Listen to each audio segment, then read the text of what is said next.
Hi friends, welcome to my channel Sri fashion and beauty. இன்றைக்கி நம்ம aari embroidery டியூட்டோரியலில் ring knot போடுறது பார்க்க போகிறோம். ரிங் நாட் அப்படிங்கிறதும் நம்ம ஃப்ரெஞ்ச் நாட்டு மாதிரி தான். பட் ஃப்ரெஞ்ச் நாட்டில் அந்த ஸ்டிச் வந்து நாட்டாக விழுகும். பட் ரிங் நாட்டில் வந்துட்டு அந்த ஸ்டிச் வந்து ரிங் எப்படி வளையமாக இருக்கும் இல்லைங்களா, ஸோ அந்த மாதிரி விழுகும். ரிங் நாட் பொறுத்த வரைக்குமே நம்ம வந்துட்டு நிறைய ஃபில்லிங்கில் யூஸ் பண்ணலாம். அதுக்கப்புறம் ஃப்ளவர் போடுவோம் இல்லைங்களா, ஃப்ளவருக்கும் வந்துட்டு ரிங் நாட்டை வச்சே ஒரு ஃப்ளவர் வந்து நம்மளால மேக் பண்ண முடியும். இதுவும் பார்த்தீங்க அப்படின்னா நம்ம ஹேண்ட் நீடில் தான் போட போகிறோம், எம்ப்ராய்டரி நீடில் போட போகிறதில்ல. ஓகேங்க, இந்த ரிங் நாட் வந்துட்டு எப்படி போடுறதுன்னு சொல்லிட்டு பார்த்துலாங்களா? சரி, வாங்க வீடியோக்குள்ளே போகலாம்.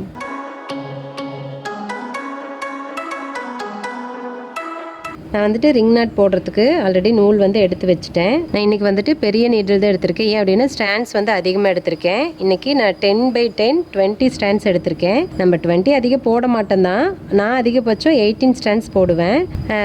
என்னென்னா உங்களுக்கு வந்துட்டு கொஞ்சம் ரிங் பெருசாக தெரியும் பார்க்குறதுக்கு. புதுசாக பழகிறவங்களுக்கு கொஞ்சம் ரிங் நல்லா தெரிஞ்சால் தான் புரிகிற மாதிரி இருக்கும். ஸோ அதனால் இன்றைக்கி வந்து நான் வந்து 10x10 20 எடுத்திருக்கேன். உங்களுக்கு நூல் எப்படி வந்து நீடில் எடுக்கணும் அப்படிங்கிறத நான் வந்து உங்களுக்கு ஆல்ரெடி வீடியோவில் சொல்லியிருக்கேன். ஃப்ரெஞ்ச் நாட் போடுற வீடியோவில் நான் வந்துட்டு உங்களுக்கு சொல்லியிருக்கேன். அந்த வீடியோவோட லிங்க் கூட நான் டிஸ்கிரிப்ஷனில் கொடுக்குறேன், நீங்கள் வந்து செக் அவுட் பண்ணிக்கோங்க. இல்லாட்டினா எண்டு ஸ்க்ரீனில் இருக்கும், நீங்கள் அதில் கூட பார்த்துக்கலாம். இப்போ நான் இந்த ரவுண்ட் போட்டிருக்கேன் இல்லைங்களா, ரவுண்டுக்குள்ளார நம்ம வந்து ரிங் நாட் போட போகிறோம். இப்போ ரிங் நாட் போடுறதுக்கு சும்மா ஏதாவது ஒரு இடத்துல குத்தி எடுத்துக்கிறோம். எடுத்துட்டு நார்மலாக நம்ம வந்து ஃப்ரெஞ்ச் நாட் எப்படி போடுறோமோ சேம் அதே தான். பாருங்கள், ஊசி அடியில் விட்டுட்டு நூலை வந்துட்டு நம்ம மேலே சுற்றணும் இல்லைங்களா, ட்விஸ்ட் பண்ணிவிட்டு. இப்போ நார்மலாக ஃப்ரெஞ்ச் நாட் போடுறப்ப இப்படி குத்த போகிறப்ப இந்த ட்விஸ்ட் வந்து கிட்ட போயிடும். இந்த நூல் வந்து இப்படி கிட்ட இருக்கும் இல்லைங்களா, அப்போ தான் நாட் கரெக்டாக விழுகும் இல்லைங்களா. ஸோ அந்த மாதிரி. பட் ரிங் நாட் அப்படிங்கிறப்ப நம்மளுக்கு வந்துட்டு ஒரு வளையமாக வரணும், லூப் வரும் இல்லைங்களா, அந்த மாதிரி வரணும். அதுக்கு என்ன பண்ணோம் அப்படின்னா, இந்த இடத்துல சுற்றிட்டு இப்படி இந்த இடத்துல ஒரு கை வச்சுக்கோங்க. கை வச்சுட்டு இந்த நூல் வந்து இப்படி கிட்ட போகாமல் இருக்கிறதுக்காகத்தான். ஸோ இந்த மாதிரி சுற்றிட்டு பக்கத்தில் சேம் அதே மாதிரி தான் பக்கத்தில் தான் குத்த போகிறோம். குத்திட்டு இந்த நூலை நீங்கள் வந்துட்டு இப்படி கிட்ட இழுத்து பிடிக்கக்கூடாது. இழுத்து பிடிக்காமல் இதை இப்படி தள்ளி விரல் வச்சு பிடிச்சிக்கோங்க. பாருங்கள், தெரியுதா? கொஞ்சம் இந்த லூப் தெரியுது இல்லைங்களா. நமக்கு எந்த அளவுக்கு லூப் வந்து அந்த பெருசாக வேணுமோ அந்த அளவுக்கு பிடிச்சிக்கலாம். ஆனால் ரொம்ப பெருசாக போட்டால் அவ்வளோக்கா நல்லா இருக்காது. ஸோ இந்த சைஸ் வந்துட்டு கரெக்டாக இருக்கும். இப்போ இந்த மாதிரி இப்படி பிடிச்சிக்கோங்க. அதாவது உங்களுக்கு இதுதான் வந்து வசதியாக இருக்கும். ஃபஸ்ட்டு போடுறப்ப இந்த லூப் சைடு பிடிச்சிங்கன்னா தான் வசதியாக இருக்கும். இப்படி நல்லா டைட்டாக பிடிச்சிக்கிட்டு ஊசியை கீழே இழுக்க வேண்டியதான். ஆனால் இந்த லூப்பை மட்டும் நீங்கள் விட்டுறவே கூடாது. போட்டிங்கன்னா பாருங்கள், ஒரு லூப் வந்து ஃபார்ம் ஆகிடுச்சு இல்லைங்களா. ஸோ இதுதான் வந்துட்டு ரிங் நாட். இது வந்து ரிங் வளையமாக இருக்கிறது தான் ரிங் நாட்டு. நம்ம போடுறப்ப அதாவது எப்படி சொல்கிறதுனா, அடுக்கி போட்டு வரப்போ இது வந்து ரொம்ப சூப்பராக வரும். ஃபஸ்ட்டு இப்படி வெளி ரவுண்டு ஃபுல்லாக போடுவோம், அப்புறம் உள்ளே போடுவோம். அந்த மாதிரி போடுறப்ப ரொம்ப சூப்பராக இருக்கும். இப்படி ரிங் போடுறப்ப ரொம்ப இப்படி பக்கத்தில் குத்த தேவையில்லை. ஏன்னா எப்படி சொல்கிறதுனா, இந்த நாட்டு வந்துட்டு கொஞ்சம் கேப் இருக்கும். ஏன்னா அடுத்த ரிங் இங்கே குத்துறப்போ இந்த 2 நாட்டையும் வந்துட்டு கவர் பண்ணிக்கிற மாதிரி இருக்கும். ஸோ அதனால் கொஞ்சம் தள்ளி குத்திக்கோங்க. குத்திட்டு திரும்ப இதே மாதிரி இப்போ அடுத்த ரிங் போடுறப்ப இப்போ நம்ம கீழே குத்துறோம் இல்லைங்களா, குத்திட்டு இந்த ரிங் வந்து எவ்வளோ லென்த் இருக்கோ அதே அளவு தான் இருக்கணும். அப்போ தான் ஒரே மாதிரி வரும். அதை வந்து செக் பண்ணிக்கோங்க. இப்படி பிடிக்கிறப்பவே நம்மளுக்கு தெரியும் இந்த ரிங்கும் ஒரே லென்த்தில் இருக்கான்னு. ஸோ இப்போ கரெக்டாக தான் இருக்குது. பிடிச்சிட்டு நாட் போட்டுடலாம். பாருங்கள், தெரியுதுங்களா? இந்த ரிங்கும் ஒரே லென்த்தில் இருக்குது. ஸோ இப்படி போடுறப்ப தான் ஒன்றை கண்ட மாதிரி அழகாக வரும். ஒன்று பெருசு சின்னது போட்டிங்க அப்படின்னா நல்லா இருக்காது பார்க்குறதுக்கு. இப்போ கொஞ்சம் தள்ளி போட்டதுக்கே பாருங்கள், இந்த ரிங் வந்துட்டு அந்த ரிங் மேலே ஓவர்லப் ஆகி வர மாதிரி இருக்குது. ஸோ இப்படி தான் இருக்கணும். அதனால் நம்ம கொஞ்சம் கேப் விட்டு போட்டுக்கலாம். ரொம்ப அதுக்காக கேப் விட வேண்டாம், கொஞ்சம் கேப் விட்டுக்கலாம்.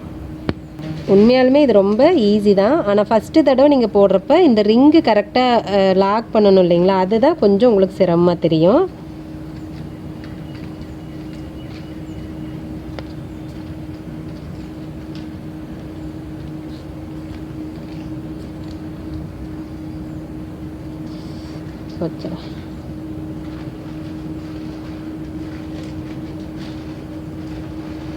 இப்போ அடுத்த ரிங்கும் போட்டாச்சு. அது உங்களுக்கு நம்ம இப்படி கையை அழுத்தி வைக்கிறதுனால இந்த இடம் உங்களுக்கு ஒரு மாதிரி இருக்கிற மாதிரி இருக்கும். பட் ஆனால் ஃபினிஷிங்கில் கரெக்டாக வந்துடும். ஏன்னா இப்படி நம்ம நூலை அழுத்தி பிடிச்சி தான் போட்டாகணும். அதனால் வந்துட்டு உங்களுக்கு பார்த்து இப்படி கஜன்னு இப்போ தெரிகிற மாதிரி இருக்கும். பட் ஆனால் ஃபினிஷிங்கில் ரொம்ப சூப்பராக இருக்கும். இப்போ எப்போவுமே நம்ம டிசைனில் வந்துட்டு ரிங் நாட்டு, ஃப்ரெஞ்ச் நாட்டு இதெல்லாம் போடுறப்ப ஃபஸ்ட்டு இந்த நாட்டெல்லாம் போட்டு முடிச்சுட்டு அதுக்கப்புறமா நம்ம பீடு ஒர்க்கோ இல்லை வேறு ஏதாவது ஸ்டோனு பீடுன்னு எந்த ஒர்க்காக இருந்தாலும் சரி அதுக்கப்புறம் அதை பண்ணிக்கணும். ஏன் அப்படின்னா நாட் போடுறப்ப என்ன ஆகுனா, இப்போ நம்ம இந்த மாதிரி நிறைய ஸ்டாண்ட்ஸ் எடுக்கிறோம் இல்லைங்களா, ஃபஸ்ட்டே பீடு ஒர்க்கெல்லாம் முடிச்சிட்டோம் அப்படின்னா இந்த நூலெல்லாம் அப்படியே அங்கங்கே போய் மாட்டிக்கும். அந்த பீடில் பக்கத்தில் இருக்கிற பீட்லெல்லாம் போய் மாட்டிக்கும். ஸோ உங்களுக்கு போடுறப்ப ரொம்ப ரொம்ப டிஸ்டர்பாக இருக்கும். அதனால் ஃபஸ்ட்டு நம்ம இந்த நாட் போட்டுட்டு அதுக்கப்புறமா நம்ம பீடு ஒர்க்கெல்லாம் பண்ணிக்கலாம். இதுக்கு மட்டும்தான் அப்படி, மற்றபடி வந்துட்டு வேறு எதுக்கும் அப்படி போட தேவையில்லை.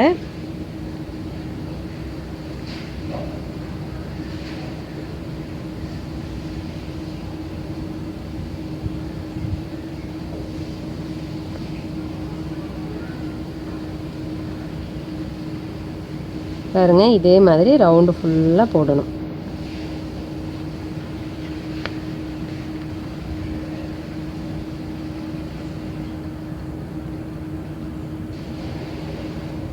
இப்போ உங்களுக்கு வந்துட்டு இப்படி பார்க்குறப்ப ரொம்ப லென்த்தாக தெரியுதுன்னு வச்சுக்கோங்களேன். அந்த இப்படி பிடிச்சிட்டிங்க, பிடிக்கிறப்ப பார்த்தீங்கன்னா தெரியும் உங்களுக்கு ரொம்ப லென்த்தாக தெரிஞ்சுது அப்படின்னா இந்த நூல் இருக்குது இல்லைங்களா, இந்த நூலை கொஞ்சம் இழுத்துக்கோங்க. இழுத்துட்டிங்கன்னா ஆட்டோமேட்டிக்காக நமக்கு எவ்வளோ தூரம் லூப்பு வேணுமோ அவ்வளோ தூரம் பிடிச்சிக்கிட்டு இழுத்துட்டிங்கன்னா கரெக்டாக வந்துடும். இது வந்து முழுக்க நம்மளுடைய கையோட அந்த ஹேண்டில் தான் இருக்குது. நம்ம கையில் எவ்வளோ தூரம் ஹேண்டில் பண்ணுறோமோ அதை பொறுத்து தான் இது. நீங்கள் ஃப்ரெஞ்ச் நாட் போடுறப்ப இந்த மாதிரி நிறைய ஸ்டாண்ட்ஸ் எடுத்து போட்டிங்கன்னா உண்மையாலுமே அது ரொம்ப சூப்பராக இருக்குங்க, கம்மியான ஸ்டாண்ட்ஸோட. ஏன்னா இது பாருங்கள் எவ்வளோ திக்காக அழகாக வந்திருக்குன்னு சொல்லிட்டு. ஸ்டாண்ட்ஸ் கம்மியாக போட்டிங்க அப்படின்னா இவ்வளோ திக்னஸ் வராது, ரொம்ப லீனாக தான் வரும். அது ஒரு மாதிரி பார்க்குறதுக்கு நல்லா இருக்காது. பட் ஆனால் இந்த மாதிரி ஸ்டாண்ட்ஸ் அதிகமாக போட்டிங்கன்னா ரொம்ப சூப்பராக இருக்கும். அதுக்காக நீங்கள் 20 தான் எடுக்கணும் அப்படிங்கிறது இல்லை, 16 இல்லாட்டினா 18 அந்த மாதிரி எடுத்துக்கோங்க, அது கூட போதும். ஆனால் 12 எல்லாம் போட்டிங்க அப்படின்னா அவ்வளோக்கா வந்து திக்காக தெரியாது. அதே மாதிரி டிசைனில் போடுறப்ப நம்ம இப்படி தூக்கி கண்டிப்பாக வராது. ஏன்னா நம்ம இது த்ரெட்டு தானே, கீழே அமர்ந்த மாதிரி தான் இருக்கும். இப்போ வந்து நான் வந்து ஃபுல்லாக கவர் பண்ணலை, அதாவது ஃபுல் ரவுண்டும் போடாத, அடுத்த லைன் உங்களுக்கு இதில் போட்டு காட்டுறேன். ஏன்னா நான் நூல் கொஞ்சமாக தான் எடுத்திருக்கேன், அதனால் உங்களுக்கு அப்படி போட முடியாது. இங்கே ஸ்டார்ட் பண்ணிக்கணும். ஸ்டார்ட் பண்ணிவிட்டு அதாவது இந்த 2 ரிங்குக்கும் நடுவில் வர மாதிரி போட்டுட்டு எப்பயும் போல் ட்விஸ்ட் பண்ணிவிட்டு கீழே குத்திட்டு நமக்கு எவ்வளோ தூரம் இந்த ரிங் வேணுமோ அவ்வளோ தூரம் இழுத்து பிடிச்சிக்கலாம்.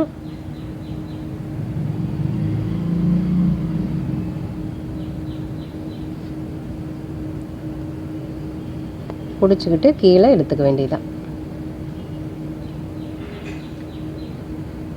பாருங்கள், இப்போ இந்த 2 லூப்புக்கும் சென்டரில் வந்திருக்கு. இந்த லூப்புக்கும் சென்டரில் வந்திருக்கு பார்த்தீங்களா. அப்போ என்ன ஆகும்னா இந்த அடியில் இருக்கிற நாட் வந்துட்டு மறைஞ்சிரும். அது உங்களுக்கு இப்படி பார்க்குறதுக்கு ஒரு மாதிரி இருக்கும். பட் ஆனால் டிசைனாக போடுறப்ப அப்படியே அடிக்கி வர மாதிரி ரொம்ப சூப்பராக இருக்கும். இப்போ அடுத்த லூப்பு அதே மாதிரி பக்கத்தில் இருக்கிற 2 ரிங்குக்கும் நடுவில் இன்னொரு ரிங் போடணும்.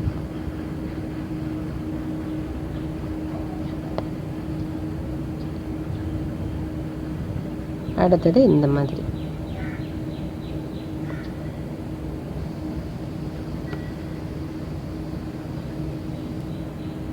இதில் வந்துட்டு நீங்கள் இந்த ரிங்கை வந்துட்டு அழுத்தி பிடிக்கலைன்னா அப்படின்னா அது அப்படியே கீழே வரைக்கும் இழுத்துட்டு போயிடும். அப்போ நாட்டு மாதிரி விழுந்துடும். ஸோ அதனால் இந்த லூப்பை வந்துட்டு நீங்கள் கம்பல்சரி இழுத்து பிடிச்சிக்கணும்.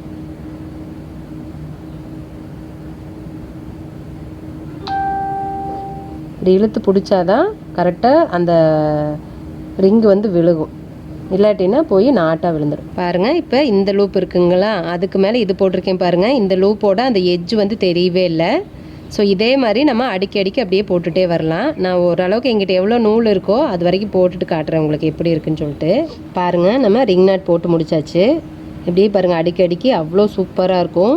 நம்ம வந்து பீகாக்கு பாடி போர்ஷன் இருக்கு இல்லைங்களா, அதில் தோகை போர்ஷனில், அதுக்கப்புறம் ஃப்ளவரில், கொஞ்சம் பெரிய பெட்டலாக இருக்கிற ஃப்ளவரில், அப்படி இல்லைன்னா நம்ம ரவுண்ட் மட்டும் போட்டுட்டு வெறும் அந்த ரவுண்டுக்குள்ளார இந்த ரிங் நாட் போட்டிங்கனாலும் அது ஒரு ஃப்ளவராக வந்துட்டு ரெடி ஆயிரும்.